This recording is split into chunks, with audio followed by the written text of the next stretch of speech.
Bienvenue dans Ce que je croque. Je suis Christophe de Ascopéticable. En tandem avec Emmanuel, nous tendons le micro aux voix qui nourrissent une autre façon de voir le chocolat et de le croquer. Producteurs de cacao, chercheurs, chocolatiers, chocolatologues, nous vous proposons de savourer autour d'un échange décomplexé leur regard singulier et leur point de vue. Y me gusta el chocolate. Aujourd'hui, notre invité est Frédéric Amiel. Il a travaillé sur les questions de biodiversité et de déforestation provoquées par la culture du cacao au sein de l'IDRI, l'Institut du développement durable et de relations internationales. Mais c'est pour parler de son livre « Petite histoire de la mondialisation à l'usage des amateurs de chocolat » paru en 2021 aux éditions de l'Atelier que nous le recevons aujourd'hui. Un livre que nous avons dévoré, car il donne une histoire du cacao telle qu'on ne la raconte pas habituellement, une histoire souvent tue, une histoire inattendue donc, avec un angle original, sans fioriture ni angélisme, où il place le cacao au cœur de la colonisation et de la mondialisation. Frédéric Amiel, bonjour. On sait que le Mexique est le berceau du cacao. On a une image un petit peu idyllique de cette naissance du cacao. Et en fait, dans votre livre, on découvre que le cacao, dès le départ, c'est pas du tout un produit alimentaire.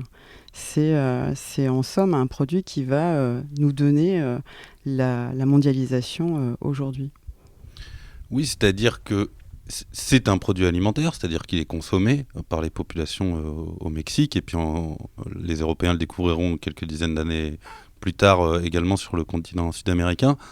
Mais c'est un produit de luxe, donc c'est un produit qui est réservé à l'élite.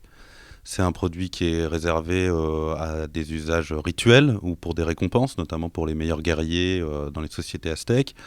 Et puis, du coup, comme c'est un produit de luxe, c'est aussi une monnaie d'échange. Les fèves de cacao, qui ont cette caractéristique de bien se conserver quand elles sont sèches, servent de monnaie d'échange. Les conquistadors remarquent que les gens payent sur les marchés des aliments, des tissus, des poteries, avec ces petites graines marron, noires. Et très vite, ils vont en découvrir la valeur commerciale, la valeur en termes de thésaurisation pour faire des trésors. Et Cortés va d'ailleurs se faire offrir une plantation de cacao qui va alimenter son trésor de guerre pendant les quelques années que dureront la conquête du Mexique. Alors vous commencez votre livre sur cette question d'Hernán Cortés, ce personnage, et en quoi vous montrez que cette histoire-là préfigure la mondialisation du cacao. En quoi cette conquête du Mexique est le démarrage de l'histoire de la mondialisation du cacao ?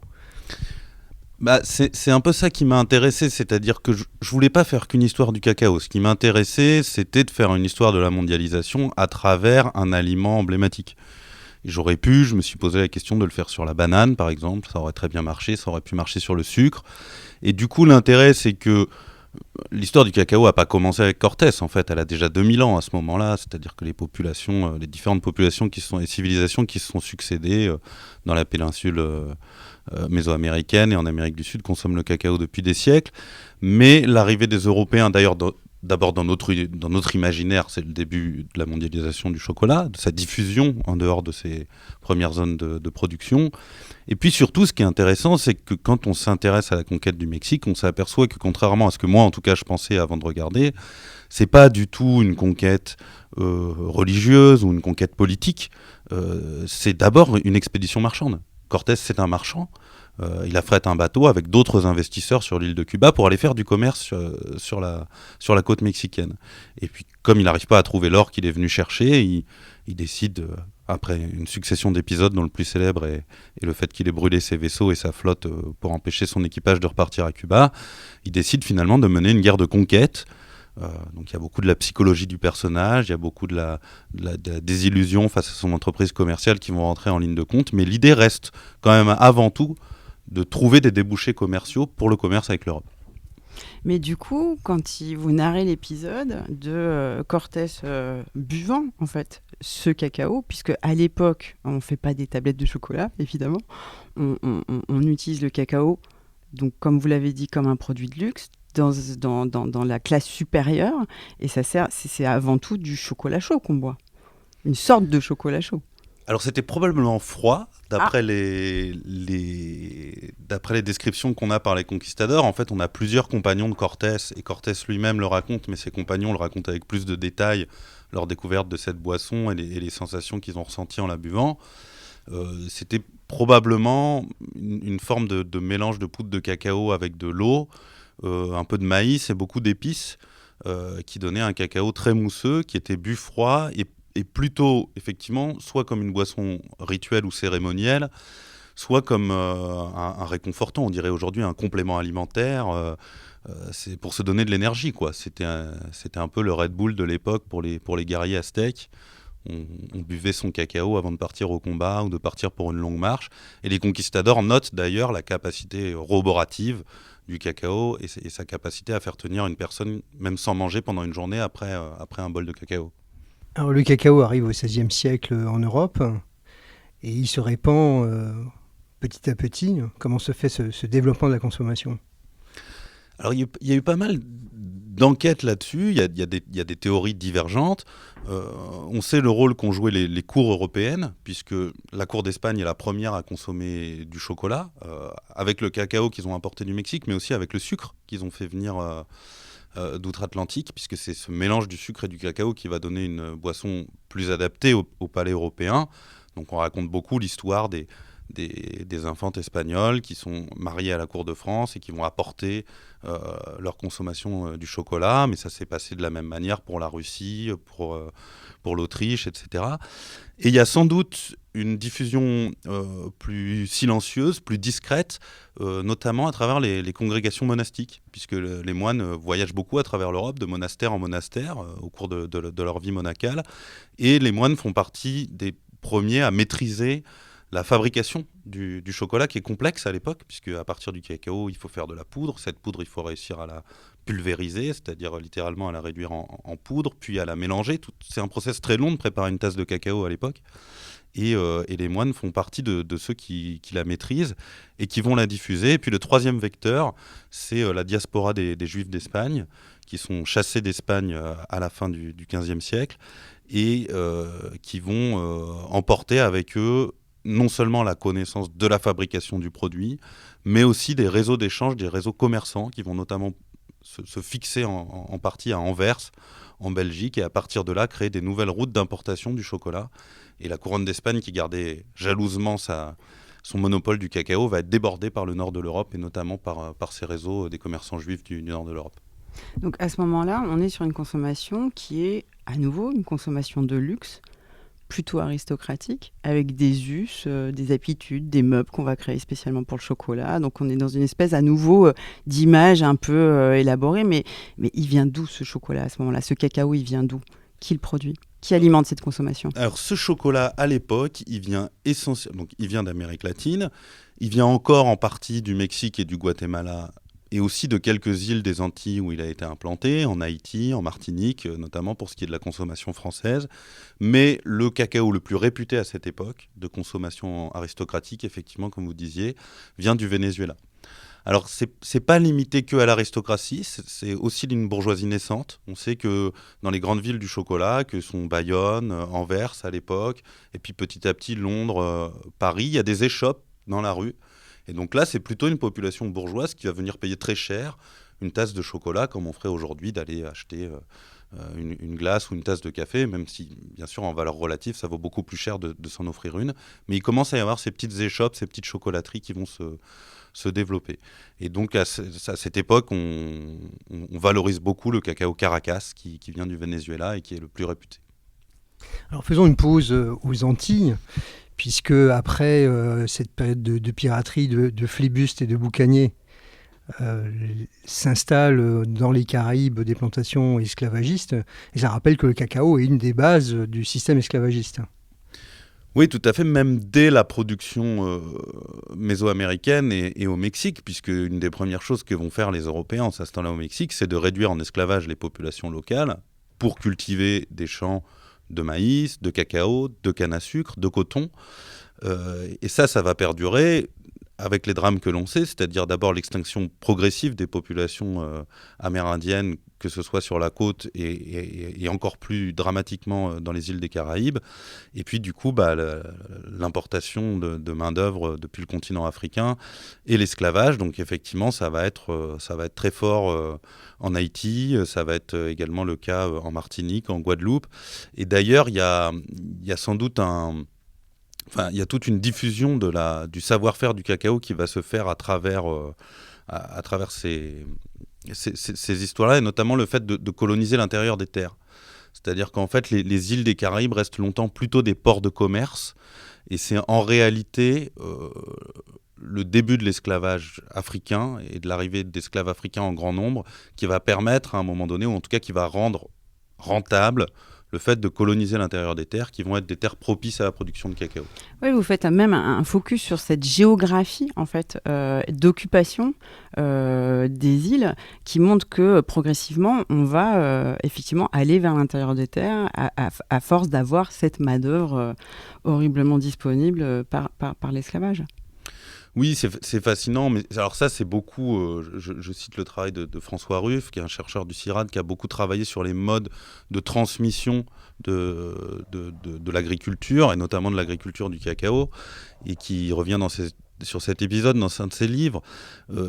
C'est-à-dire qu'en fait, on a la transformation, comme on le disait tout à l'heure, la conquête du Mexique, la conquête de l'Amérique, ce sont des entreprises capitalistes, des entreprises commerçantes de type capitaliste, c'est-à-dire qu'on apporte un capital pour affréter des bateaux et on espère un retour sur investissement à partir de ce capital de départ. Mais très vite, à cause de la guerre entre les nations, à cause de la piraterie, ces zones antillaises, caribéennes vont être plutôt des sites militaires.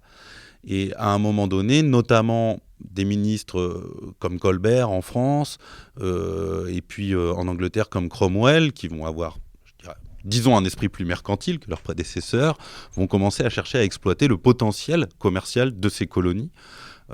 Et cette exploitation du potentiel commercial, il passe par l'esclavage et il passe par la conquête de l'intérieur des terres, qui pendant longtemps sont restées inoccupées, au point que en Martinique, ils sont restés longtemps des populations autochtones dans l'intérieur et dans une partie de l'île, puisque finalement les colons européens se concentraient plutôt autour de Saint-Pierre.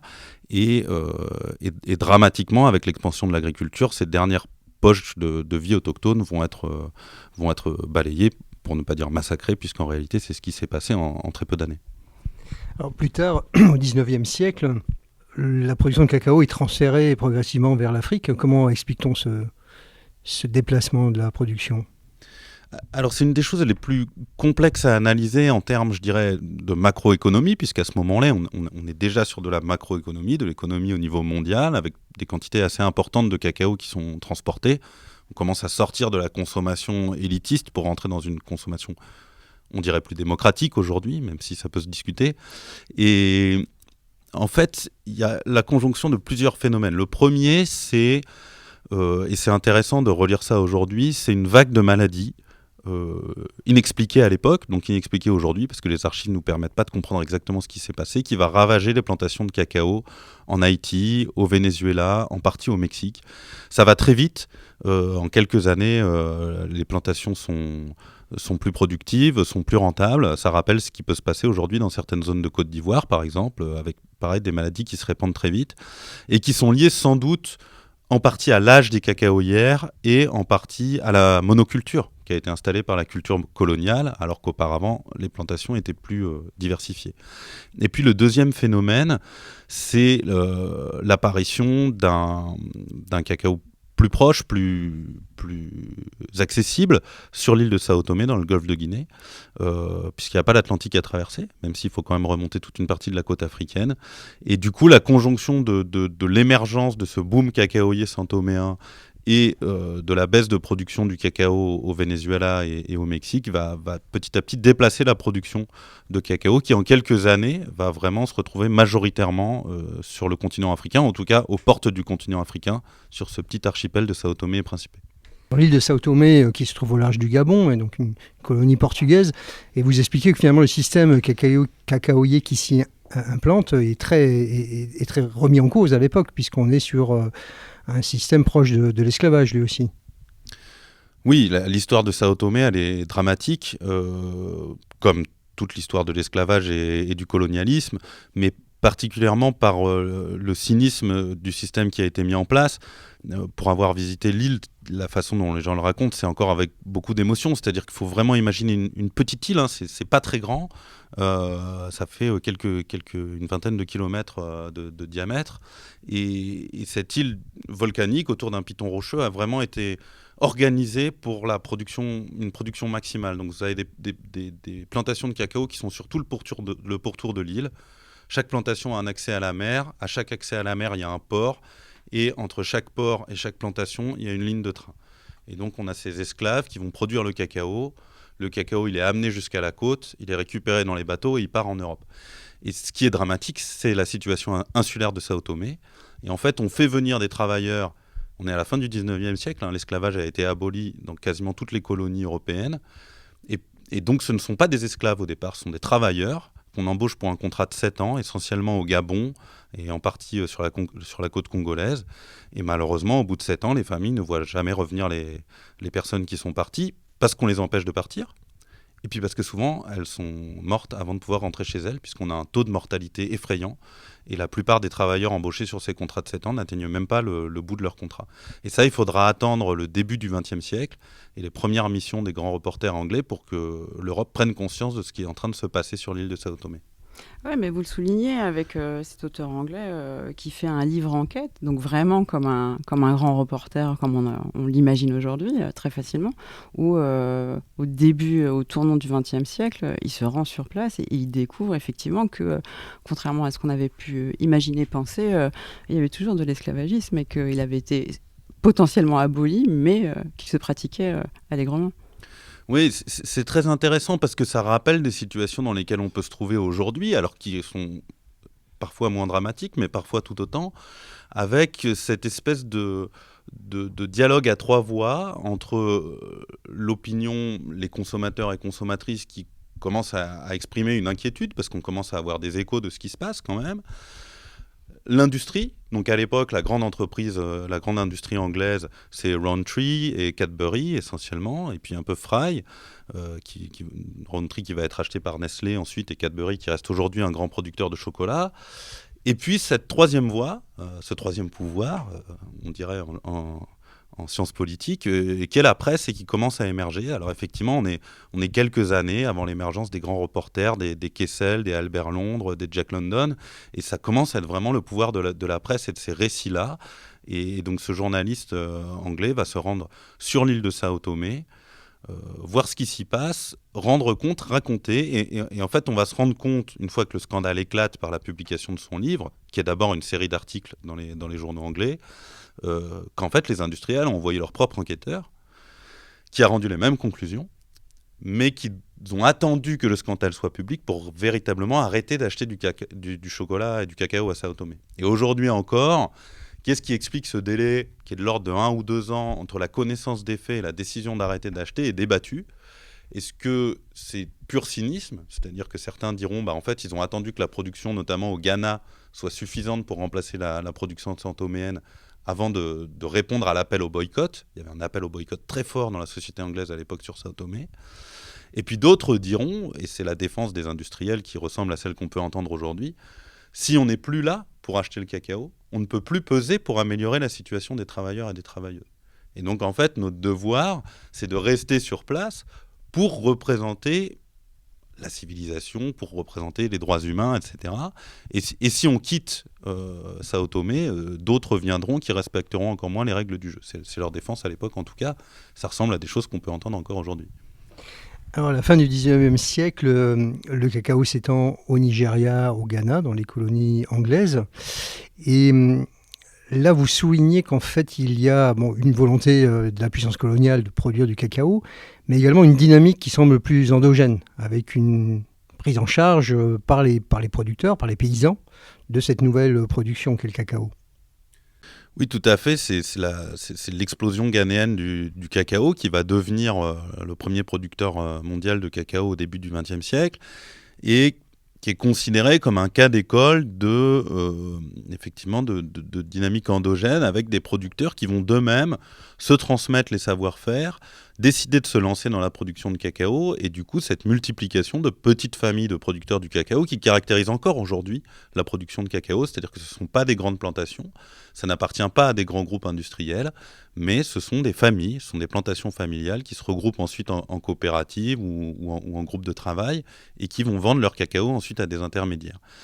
Alors, quand on regarde cette histoire et qu'on essaye d'avoir un œil critique, enfin, en tout cas, moi, ma première tendance a été d'avoir un doute, de me dire oui, enfin bon, c'est quand même un pays colonial, il y a quand même une puissance coloniale, est-ce que c'est bien vrai, etc. Et ça semble être réel, c'est-à-dire que, et c'est lié sans doute aussi à la forme du colonialisme anglais qui était différent du colonialisme français, très centralisé, très administré, alors que le colonialisme anglais a laissé plus de place, notamment aux autorités locales, aux autorités communautaires, et du coup qui a permis ce développement, et surtout la forte compétitivité économique de ces modèles familiaux, qui vont se révéler en quelques années beaucoup plus rentables que les modèles de plantation coloniale qui avaient cours en Amérique latine. Au Venezuela, on était surtout sur de la grande plantation coloniale, ou les quelques tentatives qu'il y a pu y avoir au Ghana ou en Côte d'Ivoire dans les colonies françaises, qui vont finalement se révéler moins rentables que la production familiale. Et alors, du coup, en face de cette production familiale, on est plutôt donc du coup dans l'univers anglo-saxon, avec des colonies anglo-saxonnes et donc ces familles anglaises qui commencent à se créer. Et là, on découvre aux surprises que finalement, les Smarties d'aujourd'hui, la barre Kit Kat d'aujourd'hui, c'est ces familles de cette époque-là qui les ont en fait développées au fur et à mesure. Et que donc, cette histoire du cacao et cette histoire des marques qu'on connaît aujourd'hui, elle ne débute pas il y a 10 ans. Les familles, notamment les trois grandes familles anglaises, mais il y a aussi la famille Meunier en France qui va jouer un rôle important.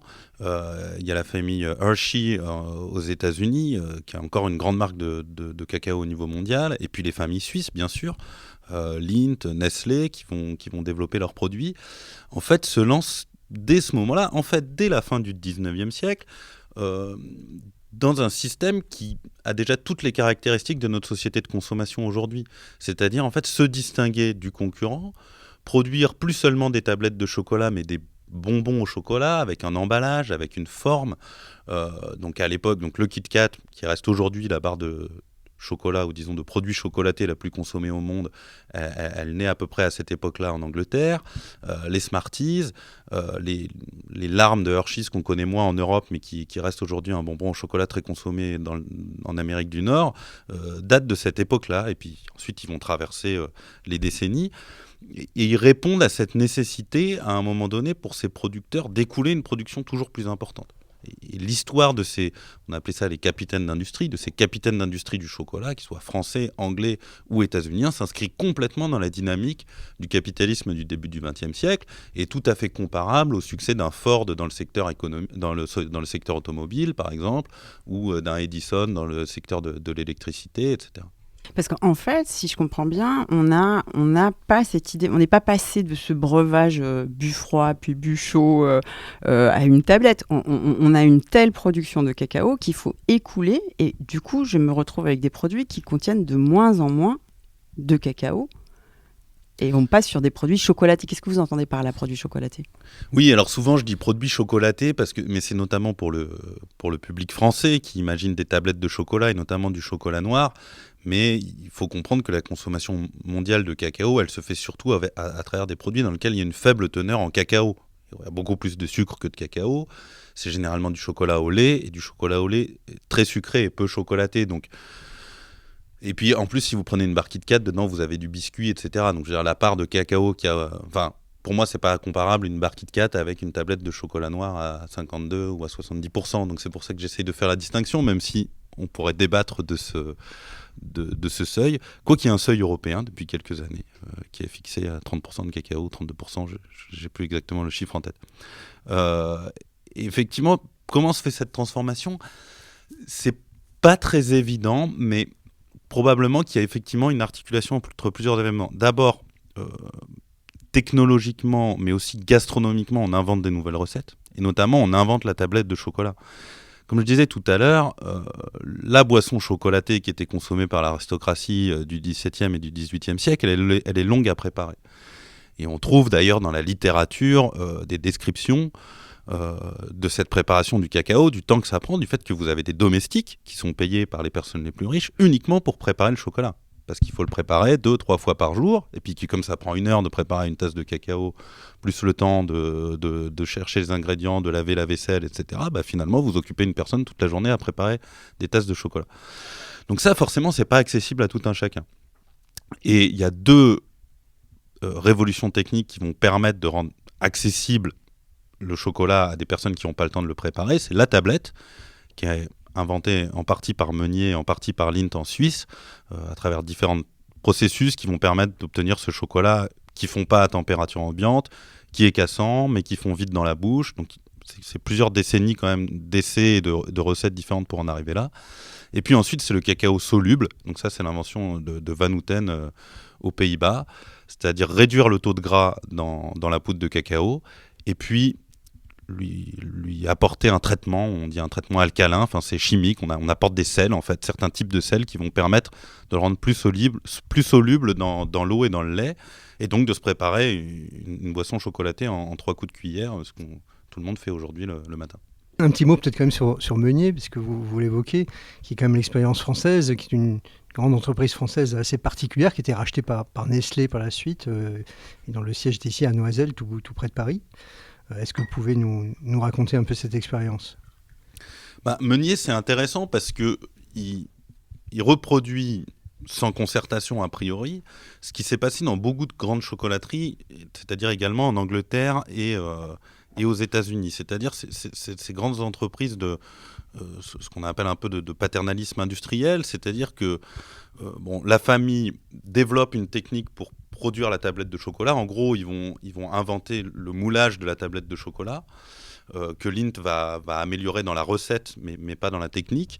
Et donc, il va commencer à produire ces barres chocolatées, emballées individuellement, que tout le monde peut emmener dans sa poche, dans un sac, etc. Et donc, ça va devenir assez vite le casse-croûte ouvrier. J'ai découvert récemment que Stevenson, dans son fameux voyage à travers les Cévennes, avait les sacoches pleines de barres de chocolat Meunier qui lui servaient justement encore une fois de barres énergétiques quand il avait un coup de mou, quand il devait faire une pause au débeauté.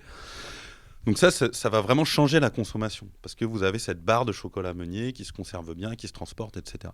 Mais surtout, il va faire partie de ces industriels qui vont être sensibles à la condition ouvrière, qui se détériore gravement au début du 19e siècle, notamment avec l'arrivée des machines et tout un tas de changements économiques liés à l'émergence du capitalisme. Et du coup, il va se poser la question de savoir comment, en tant qu'industriel, il peut accompagner ses ouvriers, notamment à leur apporter une meilleure éducation, un meilleur logement, un meilleur système de santé. Et donc, il va créer à Noiselle, pas très loin de Paris, la cité Meunier. Il va faire appel aux meilleurs architectes pour construire, d'une part, sa manufacture, comme on dit à l'époque, avec les systèmes les plus modernes, parmi les premiers frigos industriels installés en France, des systèmes de broyage du cacao qui sont alimentés par le cours de la rivière qui passe sous l'usine, etc. Mais aussi tout un tas de pavillons pour loger ces familles, des écoles, des hôpitaux, des théâtres, et puis plus tard tout type d'activités, pour loger ces ouvriers dans ces cités Meunier, au point qu'on en viendra à payer avec des jetons Meunier. On ne paye même plus en francs dans cette ville-là. On va faire ses courses dans les magasins Meunier, etc. Donc c'est à la fois des ouvriers qui avaient une meilleure condition et en même temps des ouvriers qui sont totalement dépendants du fonctionnement de Meunier. Et on trouvera les pires excès de ce système paternaliste et puis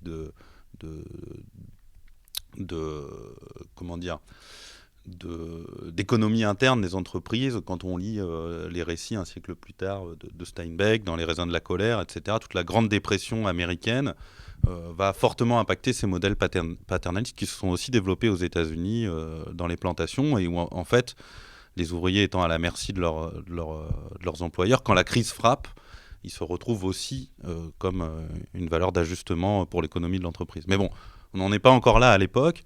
On a plutôt une histoire assez fascinante d'imaginer à l'époque un capitalisme plus humain, un système industriel plus humain, ce qui va durer quelques années, mais qui ne va malheureusement pas résister longtemps à la réalité du capitalisme, qui est qu'à un moment donné la nécessité du profit ne permet pas non plus d'avoir une approche sociale totalement satisfaisante.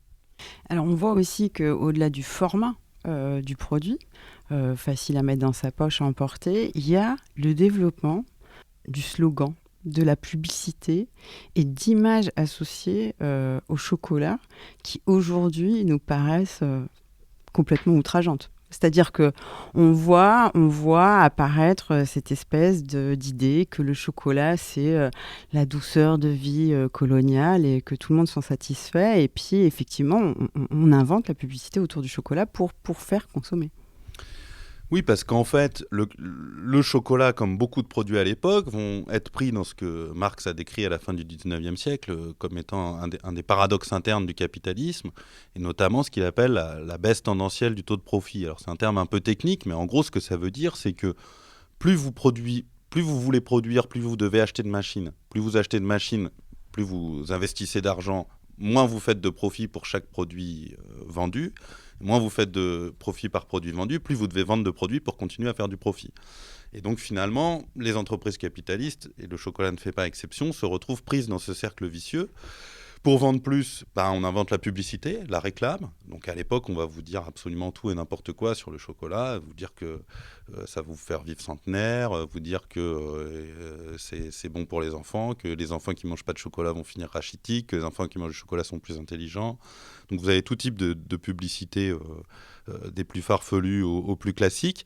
Et puis malheureusement, plus vous vendez, plus vous investissez dans la publicité. Et la publicité, ça coûte cher. Il y a des fortunes qui se bâtissent à l'époque sur la publicité. Et puis du coup, plus ça vous coûte cher, moins vous faites de profit par produit vendu. Donc plus vous devez vendre de chocolat. Et donc ce cercle vicieux de surproduction, il va continuer. Et on retrouve le même aujourd'hui pour les produits électroniques, on retrouve le même pour la plupart des produits de consommation courante, et il se vérifie tout à fait dans le cas du chocolat. Et effectivement, en plus, va se développer toute une imagerie coloniale dont on a gardé des traces jusque récemment, puisque la plupart d'entre nous se souviennent encore de Banania et de publicité Banania, qui représentent... Alors, les Anglais vont très vite, avec les premiers scandales coloniaux, se débarrasser de cette imagerie, d'ailleurs. C'est très intéressant. Après la Deuxième Guerre mondiale, on efface totalement les colonies de la publicité pour le chocolat. Mais même, on efface son origine. D'ailleurs, on peut le voir dans les publicités plus récentes, vous ne verrez plus un paysage africain, même si ça commence à revenir un peu, ou une cabosse de chocolat, parce qu'on fait oublier un peu d'où vient le cacao. Parce qu'il commence à y avoir trop de scandales autour de la colonisation, et puis qu'il y a la décolonisation qui arrive après, et que du coup, il ne faut pas montrer qu'on continue à faire la même chose de manière différente. Mais effectivement, ça va beaucoup marquer le début du XXe siècle.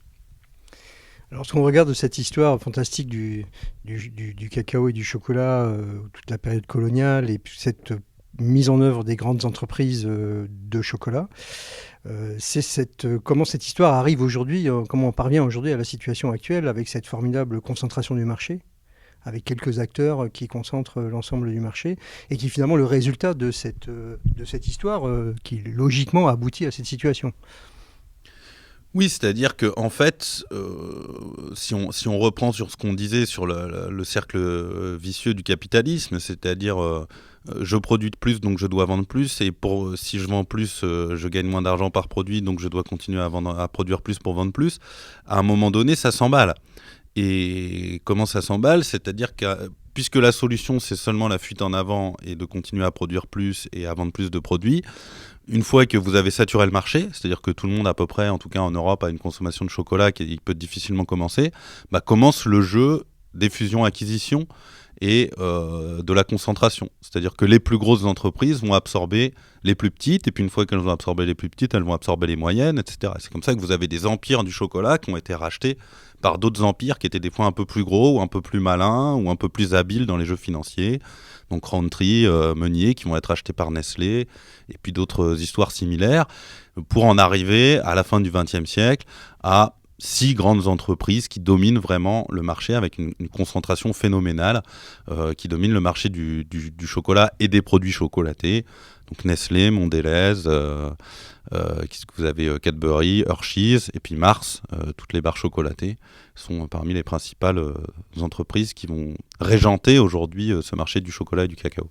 Et alors la question c'est cette poignée d'entreprises est face à des millions de producteurs. Et du coup, quand on fait ce grand saut et qu'on arrive à aujourd'hui, on a quelques-uns face à une multitude. Et du coup, aujourd'hui, on a envie de savoir comment a évolué. On était resté la production, comment cette production continue d'alimenter la consommation d'aujourd'hui. Et on en était resté au Ghana avec l'apparition donc de cette agriculture familiale. Aujourd'hui, si on doit faire un gros trait de la production, ce serait quoi ? Aujourd'hui, la production, c'est effectivement entre 5 et 6 millions de producteurs de cacao à travers le monde. Donc la plupart se trouvent en Afrique de l'Ouest, avec les 2 grands pays producteurs que sont le Ghana et la Côte d'Ivoire, mais aussi une grosse production en Indonésie, et puis toujours en Amérique latine, où le cacao a continué à être produit malgré tout et continue à être produit, notamment avec un marché local qui existe et qui n'est pas négligeable. Et en fait, cette survivance d'un système de production de millions de producteurs avec une forte concentration ensuite du marché de la production de produits chocolatés, elle a été rendue possible par, je dirais, l'ingérence d'un troisième acteur entre les deux. C'est-à-dire qu'avant, vous aviez des courtiers en cacao qui allaient sur les ports, qui achetaient un certain nombre de tonnes sur les marchés et puis qui les revendaient. Et en fait, ces courtiers ont été un peu remplacés par des grandes entreprises du transport et qui sont venus notamment du marché des céréales, donc des gens qui étaient spécialisés dans le commerce du soja, du blé, et qui vont importer leurs techniques, et leurs techniques qui permettent de stocker et de transporter des très grandes quantités de fèves de cacao en vrac. Et donc eux, ils vont vraiment beaucoup transformer le marché, notamment en absorbant toute la partie de la première transformation du broyage du cacao, enfin en tout cas une grande partie du marché, et du coup en répartissant derrière le cacao broyé, ce qu'on appelle la masse de cacao et la poudre de cacao auprès des confiseurs, qui sont les grandes marques qu'on a citées tout à l'heure.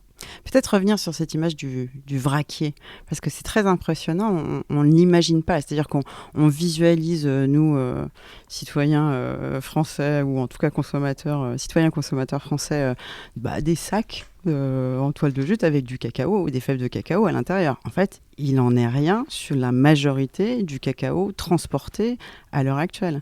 Oui, tout à fait, mais en fait c'est relativement récent, c'est-à-dire que ça date de la fin des années 90, cette transformation. À l'époque, c'est encore des sacs de jute, donc un sac de jute de cacao, ça fait entre 20 et 40 kilos selon comment c'est rempli et la taille du sac au départ. Donc effectivement, ils étaient chargés, entassés, on voit ces tas de sacs, un peu comme pour le café. Et puis, ces transporteurs arrivent avec leur technologie. Donc c'est le cargo vraquier, donc il faut imaginer tout simplement un cargo qui est ouvert entièrement, la cale à ciel ouvert, et puis on verse le cacao au moyen d'un grand tapis roulant, comme on y verserait, et c'est de là que vient cette technique, du gravat, du sable, ou aujourd'hui du blé et du soja, et puis on remplit toute la cale du cargo, donc c'est des milliers de tonnes, et on mélange tout à l'intérieur. Et ça s'est pas fait sans heurts, c'est-à-dire que la Côte d'Ivoire, qui est le premier producteur mondial, s'est longtemps opposée au passage au cargo vraquier. Ils ne voulaient pas le faire parce qu'ils savaient très bien qu'en faisant ça, on perdait la traçabilité. Parce que dans un cargo, vous mélangez la production de plusieurs centaines, voire plusieurs milliers de producteurs de cacao. Et donc forcément, une fois que vous déchargez ça à Amsterdam de la même manière avec un tapis roulant, avec des gros systèmes d'aspiration, vous avez perdu toute traçabilité de votre cacao. Et qui dit perte de traçabilité, dit perte pour les producteurs, ou en tout cas les pays producteurs, d'une capacité de valoriser son produit comme nous on le fait dans nos campagnes françaises. C'est-à-dire que nous on a l'idée d'une agriculture qui est liée à des terroirs, qui est liée à une origine, qui est liée donc à une traçabilité, et que bien évidemment les Ivoiriens avaient bien compris que le fait d'avoir tous ces mélanges de fèves sans être en capacité de dire celle-ci est meilleure que celle-là, et d'avoir ce mélange comme des gravats dans un énorme cargo fait que on perd du pouvoir en termes économiques et financiers, et puis on perd la capacité de valoriser son origine. Oui, on perd la traçabilité, et d'autant plus à une époque où cette traçabilité, elle commence à regagner en Europe, puisque c'est l'époque où on commence à développer beaucoup les appellations d'origine contrôlée, on commence à se rendre compte à quel point c'est important en fait de rattacher un produit à son terroir et à son territoire de production, pour le valoriser et pour en dégager aussi une meilleure plus-value économique. Et à ce moment-là, on prive totalement les pays producteurs de cacao de cette capacité. Alors ça, c'est une chose, c'est la valorisation. Puis la deuxième chose, c'est le contrôle.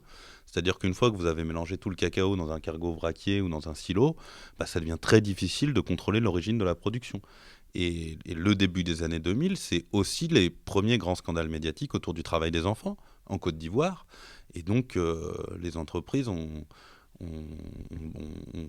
facilement pu se dédouaner en disant qu'elles ne pouvaient pas tracer l'origine du cacao, d'autant plus qu'elles venaient d'adopter ces modalités de transport qui rendaient quasiment impossible la traçabilité à la source du cacao. Frédéric Amiel, merci pour ce grand tour d'horizon de l'histoire du cacao avec ce point de vue si précieux, j'ai envie de dire, qu'on entend trop peu souvent, puisqu'on a plutôt tendance à rester dans ce produit si doux, mais qui s'avère finalement assez amer quand on fait une lecture un peu politique comme vous le faites, en tout cas économique, des grands enjeux de ce qu'est cette petite fève de cacao. Merci. Merci à vous. Merci Frédéric Amiel, mais nous nous retrouvons pour un deuxième épisode davantage centré sur la problématique actuelle du cacao et du chocolat. Merci beaucoup.